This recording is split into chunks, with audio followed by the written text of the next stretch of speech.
अवधूत चिंतन श्री गुरुदेव दत्त श्री स्वामी समर्थ। नमस्कार, मी रोहिणी परत एकदा तुमच्यासाठी खूप खूप खूप वेगळा अनुभव घेऊन आलेली आहे आणि त्या अनुभवात तुम्हाला नक्कीच कळेल की कसं आपले स्वामी समर्थ महाराज आपल्याला सदैव आपल्या मागे असतात, आपल्या पाठीमागे असतात आणि कोणत्या ना कोणत्या रूपात ते आपल्याला कधी ना कधी प्रचिती देतात, आपल्याला अनुभव देतात आणि त्यानुसार आपण ह्या दृढ निश्चयावर राहतो की स्वामी महाराज आपल्याबरोबर आहे आणि ते आपली कधी साथ सोडणार नाहीत। तर आजचा अनुभव आहे हा पल्लवी पवार ताईंचा आणि यांनी एक छोटासा अनुभव सांगितलेला आहे ज्यामध्ये गुरुमाऊलींनी त्यांना एक म्हणजे केंद्रात जी सेवा दिली जाते त्या सेवेने तुम्हाला गुरुदर्शन सोहळा अनुभव असा साजरा केला जातो आणि त्या अनुभवातनं त्यांना इतकी छान प्रचिती आली की त्यांच्या आयुष्यातलं जे संकट होतं ते खूप दूर निघून गेलं। तर आपण पटकन आता अनुभवाकडे वळूया।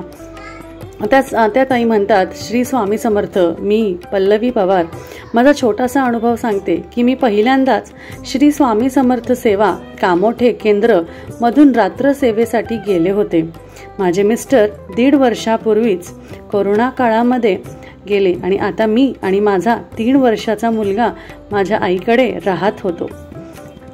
ते आम्ही कामोठे इथे राहत होतो। मी कामोठे केंद्रातून 8/1/2023 या तारखेच्या दिवशी गुरुमाऊलींकडे पहिल्यांदा गेली। त्यांच्याकडे मी माझा प्रश्न केला। माझ्या मिस्टरांचा ठाण्यामध्ये चाळीत एक रूम आहे, पण त्याचे मामा मामी मला ते द्यायला तयार नव्हते।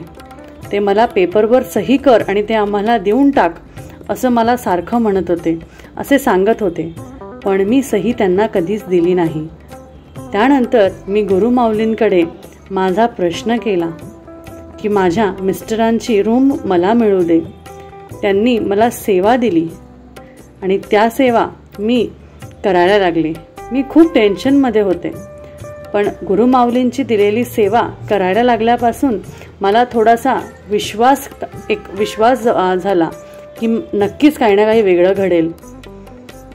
पण तरीही सुद्धा त्या सेवा करताना सुद्धा ते लोक मला कॉल करून सारखे सही करायला बोलवत होते, पण मी माझी सेवा बंद केली नाही। मी माझी सेवा सुरूच ठेवली।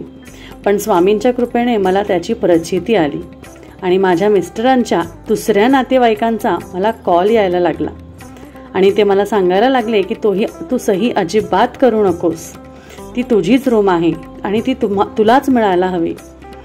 तेव्हा माझा विश्वास अजून वाढला आणि मी माझी सेवा सुरूच ठेवली। त्यानंतर गुढीपाडव्याच्या दिवशी मला मिस्टरांच्या दुसऱ्या मामांचा कॉल आला। ते मला बोलले, उद्या रूमचा सर्वे होणार आहे, तू सकाळी तिकडे ये आणि मला सांगितले की तिकडे येऊन तू तिथेच थांब। हे सगळं ऐकल्यावर मला एवढा आनंद झाला की खरंच स्वामी माझ्या पाठीशी आहे आणि सतत असतील असं मला वाटायला लागलं।